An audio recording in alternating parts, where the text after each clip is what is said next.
여편, 괜찮아. 젠장, 몸이 왜 이렇게 뜨거워? 여기 위원도 없는데, 제발 눈 좀 떠봐. 다급함과 걱정이 뒤섞인 목소리가 여편의 뇌리에서 울려 퍼졌다. 마치 아득히 먼 천상에서 들려오는 듯하다가도 이내 귓가에 속삭이는 것처럼 생생하게 다가왔다. 대체 무슨 일이지? 설마 내가 죽은 게 아니었나? 누가 나를 부르는 거지? 여편은 망치로 얻어맞은 듯 머리가 쪼개질 듯 아팠다. 뇌 속은 온통 잉잉거리는 소리로 가득했고 몸은 불덩이처럼 뜨거웠다. 의식은 아득히 멀어졌다가 또렷해지기를 반복하며 혼미한 상태였다. 이곳이 죽음 이후의 세계인 건가? 그런데도 사고를 할 수 있다니 어쩌면 이건 나의 영혼일지도 모른다. 끝없이 펼쳐진 어둠 속에서 여편은 실소했다. 그때 뇌리에 날카로운 통증이 번지며 파편처럼 부서진 기억 조각들이 그의 의식 속에서 끊임없이 번뜩였다. 여편, 엽소여. 대체 나는 누구인가? 어째서 두 개의 기억이 존재하는 거지? 바로 그때 곁에서 짜증과 불쾌감이 가득한 목소리가 들려왔다. 진성, 너 뭘 그렇게 소리 지르는 거야? 시끄럽게 굴어서 머리만 아프잖아. 저 폐물 여편은 길을 가다 쓰러지기까지 하다니 그냥 여기 버려두고 가지 그래. 살려봤자 짐만 될 뿐이라고. 마치 차가운 물 한 양동이가 여편의 머리 위로 쏟아져 내리는 듯한 충격이었다. 여편은 화들짝 놀랐고 뇌리 속파편 같던 기억들이 완전히 하나로 연결되었다. 닫혀있던 그의 두 눈이 번쩍 뜨이며 그 깊은 곳에서 한 줄기 날카로운 빛이 성광처럼 뿜어져 나왔다. 여편, 드디어 깨어났구나. 반가움이 가득한 얼굴이 여편의 시야에 들어왔다. 그는 조심스럽게 고개를 돌려 주위를 둘러보았다. 자신이 어둡고 음침한 산골 안에 있다는 것을 깨달았다. 등 뒤에는 마른 풀이 얇게 깔려 있었고 날꼬해진 옷을 입은 7, 8명의 아이들이 두려움에 질린 얼굴로 굴 안에 옹기종기 모여 앉아 있어다. 소년 소녀할 것 없이 모두 10살 남짓해 보였다. 그들의 작은 눈동자에는 깊은 공포가 번뜩이고 있었고 그 얼굴들을 보는 순간 여편의 머릿속 기억들이 더욱 선명해졌다. 여편은 속으로 경악하며 중얼거렸다. 현무력 2122년, 100년 뒤의 엽소요인 내가 다시 살아나다니. 엽소요, 황계팔품 연혼사, 연혼사, 벼로는 소요혼황, 소요혼황. 천연대륙은 무를 으뜸으로 삼았고 최고의 무자가 되기 위해서는 강대한 무혼을 지녀야 했다. 연혼사는 무자를 대신하여 무혼의 품급을 높이고 잠재력을 발굴하는 특별한 존재였다. 그들은 이 세상에서 가장 고귀한 직업으로 무자들 위해 군림했다. 100년 전 엽소요는 황계팔품 연혼사로 제계 구품의 한 걸음만을 남겨두고 있었다. 당시 천연대륙에서 무혼의 도에 있어 그보다 강한 연혼사는 손에 꼽을 정도였다. 살아생전 엽소요의 명성은 천연대륙 역대 구품 혼재들의 버금갈 정도였다. 이는 엽소요가 천연대륙 만년 이래 최연소 혼황 기록을 깼을 뿐만 아니라 그가 대륙 최고의 구품 연단사였기 때문이었다. 게다가 그는 진문사와 연기사로서도 다재다능했으며 무도 또한 무황 8개의 경지에 이르렀다. 여편의 입술 끝이 살짝 말려 올라갔고 그의 눈은 밤하늘의 별처럼 빛났다. 100년 전 현역에서 죽음을 맞이했지만 설마 다시 살아날 줄이야. 전생에 나는 무도 천부, 가나자 폐모혼을 각성했고 그렇게나 많은 노력을 기울였음에도 겨우 무왕팔계가 될 수 있었다. 이 생에서는 반드시 전생을 뛰어넘어 무제 9계를 돌파하고 무로 허공을 깨트려 전설 속 아득한 천계가 정말 존재하는지 직접 확인해 볼 것이다.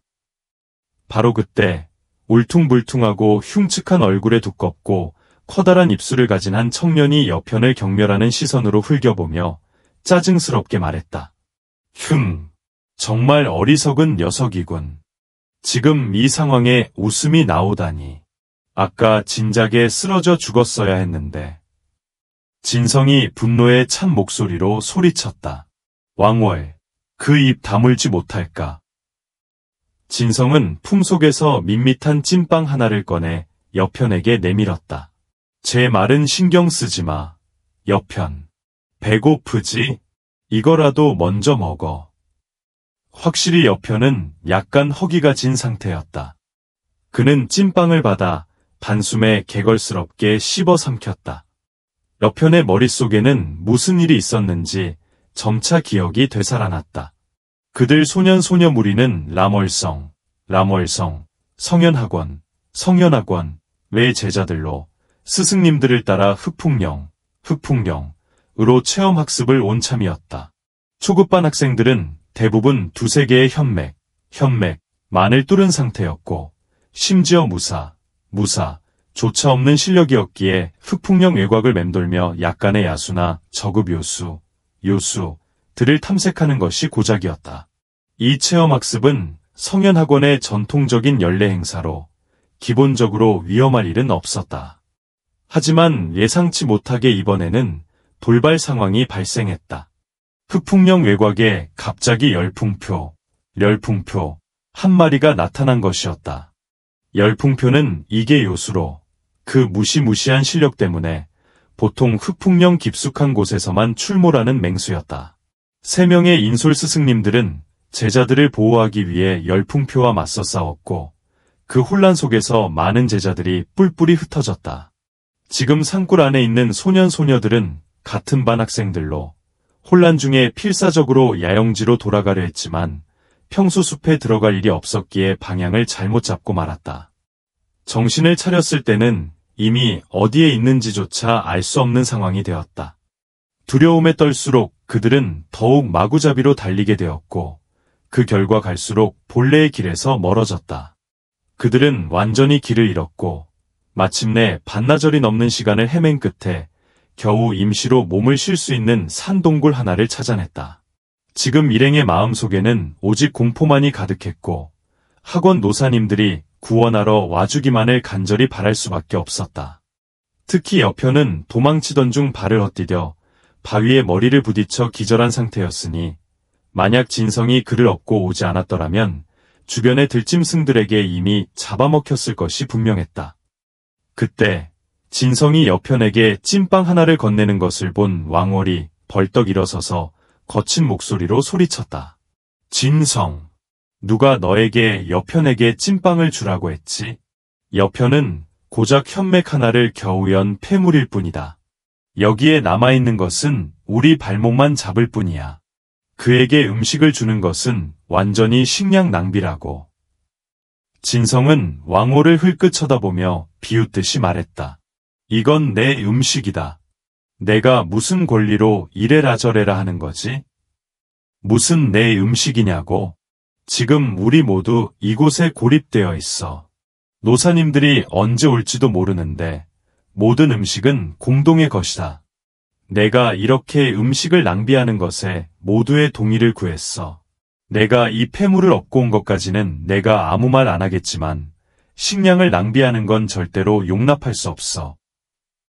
왕월은 진성 앞으로 성큼 다가가 차갑게 손을 내밀며 말했다. 내 몸에 있는 모든 음식을 내놓아라. 우리가 전부 보관하겠다. 내가 계속 이렇게 음식을 낭비하다간 노사님들이 우리를 찾기도 전에 우리 모두 굶어 죽을 것이다. 동굴 안의 다른 제자들은 두려움에 몸을 떨며 그들을 바라보았다. 이 황량한 산과 텅 빈 숲속에서 식량의 중요성은 모두가 너무나 잘 알고 있었다. 혹시라도 이곳에서 굶어 죽을지도 모른다는 생각에 몇몇 여자 제자들은 겁에 질려 흐느끼기 시작했다. 진성은 순간 벌떡 일어서며 차가운 목소리로 호통쳤다. 이것은 내가 직접 가져온 음식이다. 왜 너에게 줘야 한단 말인가? 왕월은 두 주먹을 꽉 쥐었고 그의 일그러진 얼굴 근육이 경련을 일으켰다. 가늘게 찢어진 눈에서는 차가운 섬광이 번뜩였고 몸속에 현기가 꿈틀거리며 당장이라도 싸움을 걸 듯 기세를 내뿜었다. 결국 줄 거야, 말 거야. 진성은 조금도 두려워하지 않고 차갑게 웃었다. 뭐라고? 싸우자는 건가? 내가 무서울 것 같으냐? 다른 제자들은 태연하게 이 상황을 지켜보았다. 진성과 왕월은 각각 남월성, 람월성, 레진가, 진가, 왕가 출신이었다. 이 두 가문은 남월성의 3대 거대 가문 중 하나였기에 왕월과 진성의 싸움에 감히 어느 누구도 끼어들려 하지 않았다. 사실 옆편의 엽가 역시 남월성의 모든 가문 중에서 약하지 않은 편이었지만 그는 학원에서 가장 쓸모없는 폐물로 여겨졌기에 가문조차도 그에게 신경 쓰지 않았고 그의 존재는 거의 아무도 주목하지 않는 수준이었다. 바로 그때 기절해 있던 여편이 갑자기 몸을 일으켜 한 발짝 앞으로 나서 진성의 앞을 가로막았다. 왕월이라고 했나? 왕월은 비웃듯이 말했다. 뭐냐? 내 녀석이 나랑 한판 뜨자는 거냐? 왕월은 눈을 가늘게 뜨며 가느다란 현기를 여편에게 쏘아보냈다. 여편은 조금도 흔들리지 않고 입꼬리를 비죽 올리며 희미하게 웃었고 그의 눈에서는 날카로운 빛이 번뜩였다. 당장 꺼져. 왕월은 심장이 철렁 내려앉았다. 으익.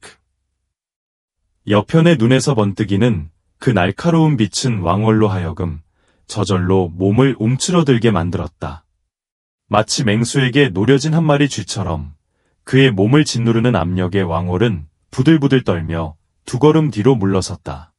하지만 여편의 그 기세는 오직 왕월 한 사람에게만 집중된 것이었기에 다른 사람들의 눈에는 단지 여편이 차갑게 왕월에게 꺼지라고 소리쳤고 왕월이 정말로 뒤로 물러선 것처럼 보일 뿐이었다.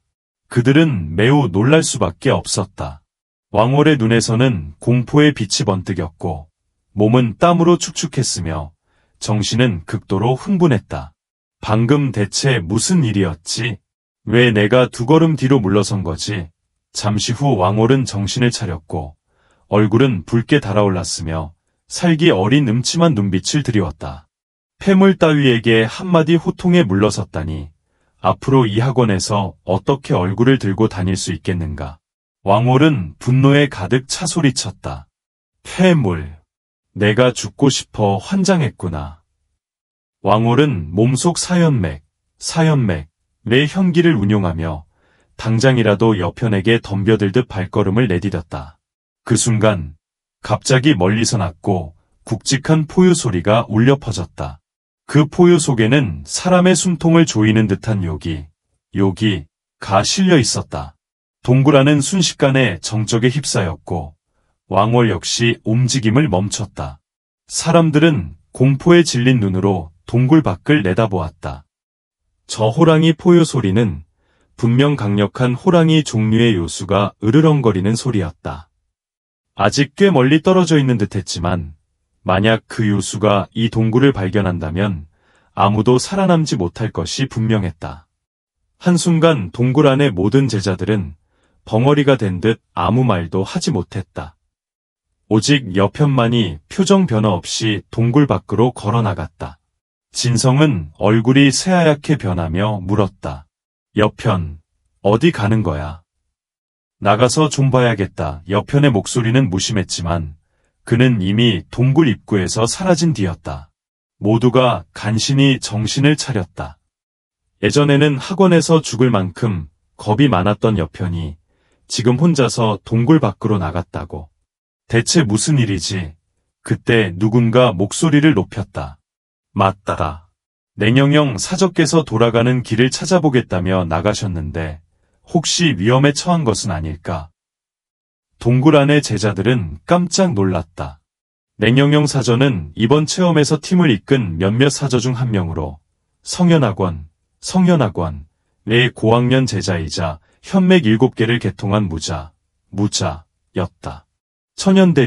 천연대륙에서 무자가 현맥 7개를 개통하기만 하면 현해를 응결시켜 영무경에서 1단계 무사로 승급을 시도할 수 있었으니 냉영영 사저가 얼마나 강한지 알 수 있어다.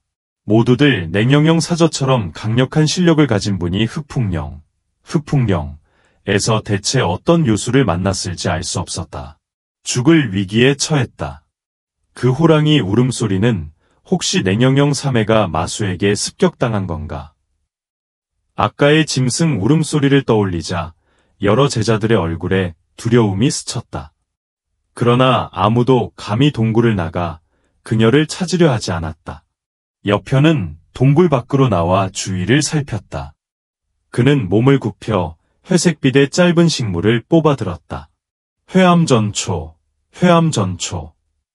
여긴 산맥의 바깥이군. 즉, 그가 있는 곳은 이미 백리살림의 외곽이었다. 그는 감각을 집중해 앞서 들었던 포효의 방향을 가늠했다. 방금 소리는 일개 마수 흑문호, 다 후각이 둔하고 방향감도 약하니 이쪽으로 오는 확률은 10%도 안 되겠지. 이 정도면 비교적 안전했다. 전생의 혼황, 팔품으로서의 경험을 바탕으로 여편은 주변의 지형을 빠르게 파악했다. 여기서 빠져나갈 확률은 50%. 그는 잠시 망설였다. 안쪽 동굴에 있는 제자들을 데리고 나가는 게 좋을까? 그때 가까운 수풀에서 졸졸졸 물 흐르는 소리와 함께 사사삭하는 인기척이 들려왔다. 여편은 본능적으로 그쪽을 바라봤다. 짙은 수풀 사이에서 푸른 옷의 소녀 한 명이 앉아 있었다. 그녀의 등을 보고 여편은 잠시 굳어버렸다. 그때였다. 수풀 한쪽에서 뱀 한 마리가 스르륵 기어들어왔다. 쭉엽청. 여편의 눈동자가 수축됐다. 쭉엽청은 마수가 아닌 평범한 독사이지만 독성은 치명적이다. 평범한 무인이 물리면 몇 초 만에 죽고 일개 무사조차 중독되어 혼절한다. 그 뱀의 목표는 소녀 쪽이었다. 여편은 곧바로 외쳤다. 움직이지 마. 그는 재빨리 옷의 단추를 떼어 손가락로 튕겼다. 씩. 단추가 번개처럼 날아가 뱀의 머리를 정확히 맞췄다. 순식간의 일격이었다. 깍. 소녀는 깜짝 놀라 뒤돌았다. 동시에 손을 휘둘러 하얀 빛의 비도를 날렸다. 여편은 두 손가락으로 그 비도를 잡아 멈췄다. 칼끝은 그의 코앞에서 멈추었고 차가운 기운이 스쳤다. 휴, 이 몸이 약하군. 그는 속으로 구샤했다. 소녀의 얼굴이 드러났다. 15, 아니 16쯤 되는 미모의 소녀였다. 냉정한 눈빛 속엔 분노가 서려 있었다. 여편, 너였구나. 방금 뭐 하는 거야? 그녀의 목소리는 싸늘했다. 여편은 미간을 찌푸리며 말했다. 내가 도와준 건데 왜 이런 말을 듣지? 설마 너는 이런 곳에서 아무 대비도 안 하고 있었단 말이야. 변명하지 마. 몰래 숨어 있다니 뻔하지 않나? 부끄럽지도 않아? 여편은 한숨을 쉬었다. 정말 오해받기 딱 좋은 상황이군. 자신의 순결함이 더럽혀졌다는 생각에 냉영영, 랜딘돈, 내 내면에서는 걷잡을 수 없는 분노의 불길이 활활 타올랐다. 바로 그 순간 긴박하고 다급한 목소리들이 연이어 터져나왔다. 냉영영 사저. 무슨 일이십니까? 사저? 진성, 트렌틴, 과왕월, 부옹비에트, 일행은 두 사람이 서 있는 곳으로 재빨리 달려왔다. 동굴 속에서 호랑이 요수가 나타나지 않기를 숨죽여 기다리던 그들은 시간이 흐르자 점차 안정을 되찾고 있었다. 그러나 그때 냉영영의 다급한 비명소리가 동굴 안에 울려 퍼지자 그들은 황급히 산동굴 밖으로 뛰쳐나올 수밖에 없었다.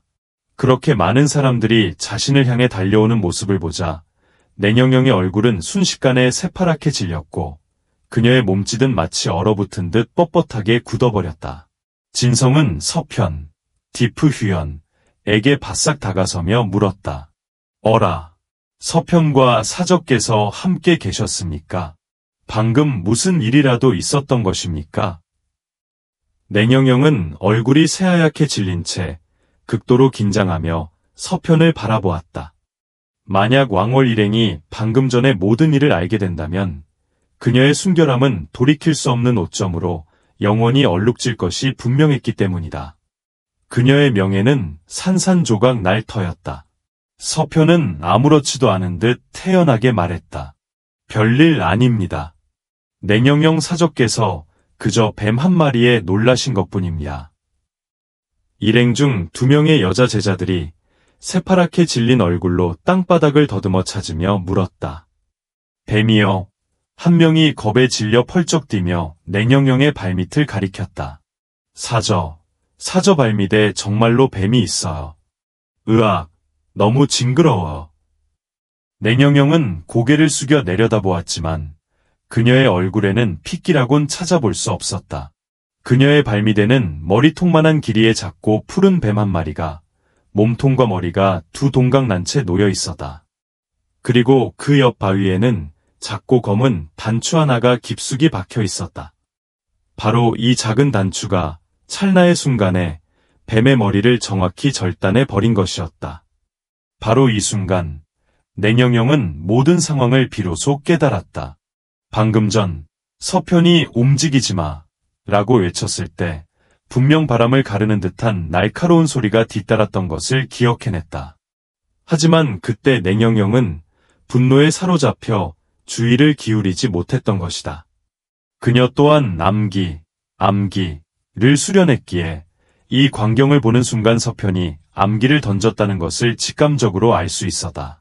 냉영영은 주겹청이라는 맹독성 뱀에 대해 들어본 적이 있었다. 만약 저 뱀에게 물렸더라면 상상만으로도 냉영영은 등골이 오싹해지는 섬뜩함을 느꼈다.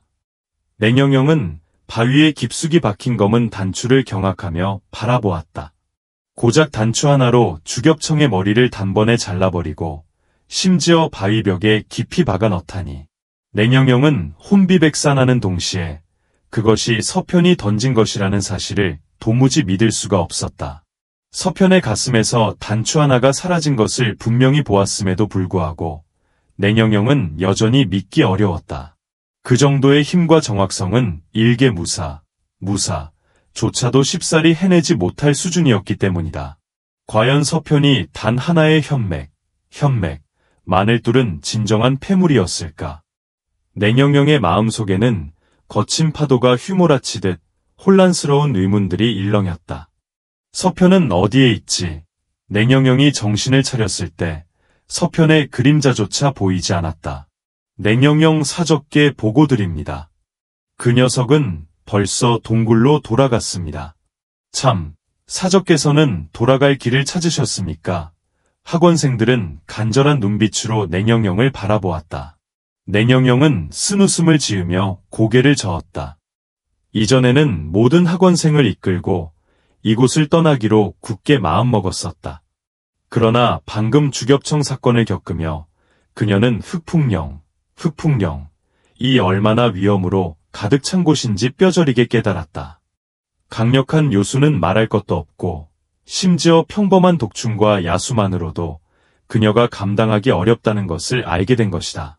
방금 전 서편이 아니었다면 그녀는 이미 목숨을 잃었을 터였다.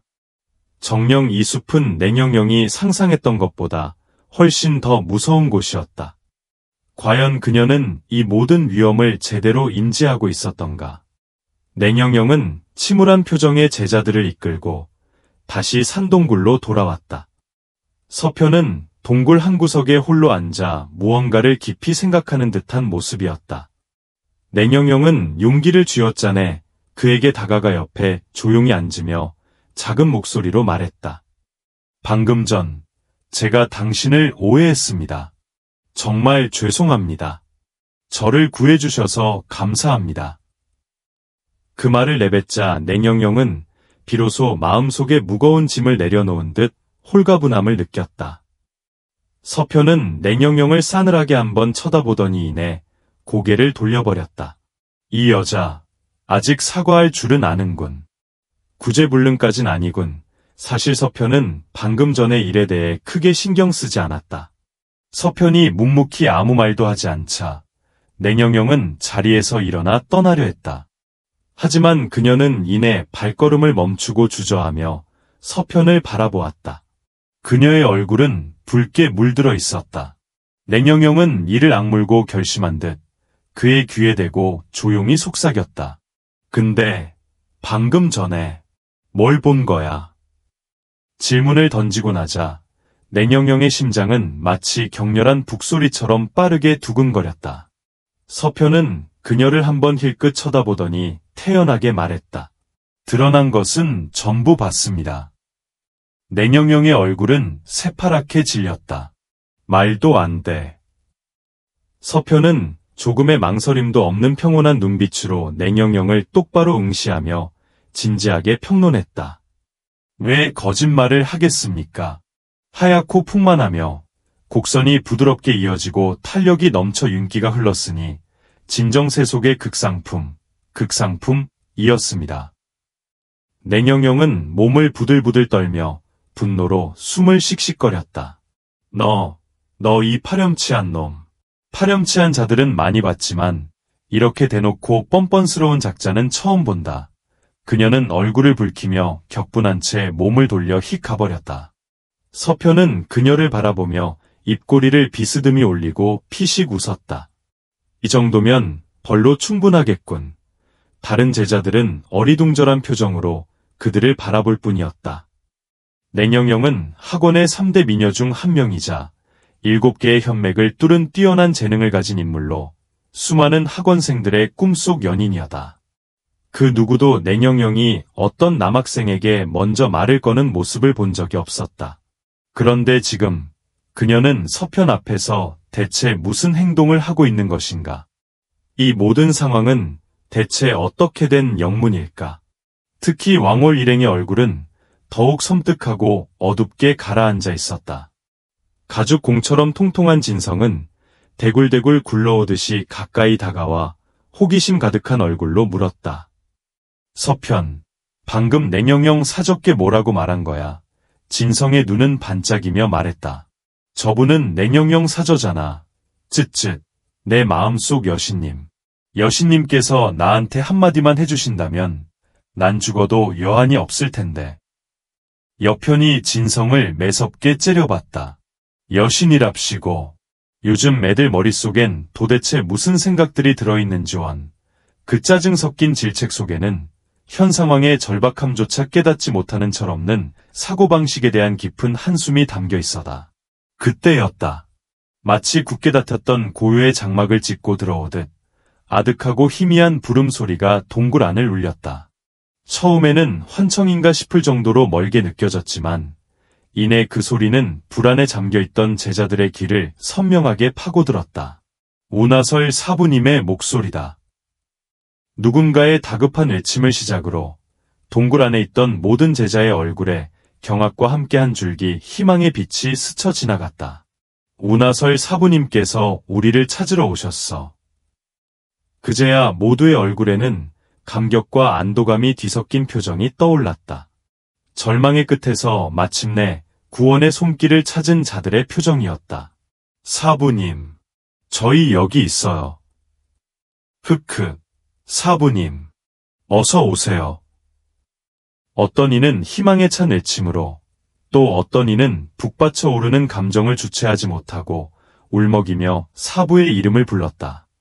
그 목소리는 마치 잃어버린 아이가 엄마를 애타게 찾는 듯한 간절함으로 가득했다. 동굴 안에 갇혀있던 모든 제자들은 일순간 억눌렸던 공포와 불안에서 벗어나 환희에 들떴다. 마치 어린아이처럼 펄쩍펄쩍 뛰며 생명의 빛이 쏟아지는 굴 입구로 미친 듯이 달려나갔다. 그들은 목청껏 힘껏 사부의 이름을 외치며 자신들의 존재를 필사적으로 알리려 아우성쳤다. 절박한 부름은 동굴의 좁은 입구를 넘어 드넓은 외부로 쉼없이 퍼져나갔다. 그들의 다급하면서도 필사적인 아우성을 목소리의 주인이 들은 듯했다. 간절한 외침에 대한 응답처럼 푸른 그림자 하나가 쏜살같이 허공을 가르며 날아들었다. 잠시 후 그 실루엣은 동굴 입구에 이르러 멈춰섰으니 바로 운하설 사부였다. 그녀는 과연 절세 미인이었다. 정교하게 빚어낸 듯 완벽한 이목구비를 지닌 여인이었다. 바람에 휘날리는 푸른 머리카락은 마치 신비로운 폭포수처럼 그녀의 등 뒤를 따라 물결쳤고, 눈처럼 하얗고 우유처럼 뽀얀 피부는 맑고 투명하여 햇빛 아래 영롱한 빛을 발하는 듯했다. 특히 그녀의 생기 넘치는 푸른 눈동자는 깊이를 알 수 없는 신비로움을 머금고 있었으며, 바라보는 이의 영혼마저 매혹시키는 듯한 한없이 매력적인 빛을 발산하고 있었다. 우아한 곡선미를 그대로 드러내는 푸른색 장포는 그녀의 위험하면서도 기품 있는 자태를 더욱 돋보이게 했다. 이토록 압도적인 미모를 가진 여인이 이 세상에 또 존재할 수 있을까?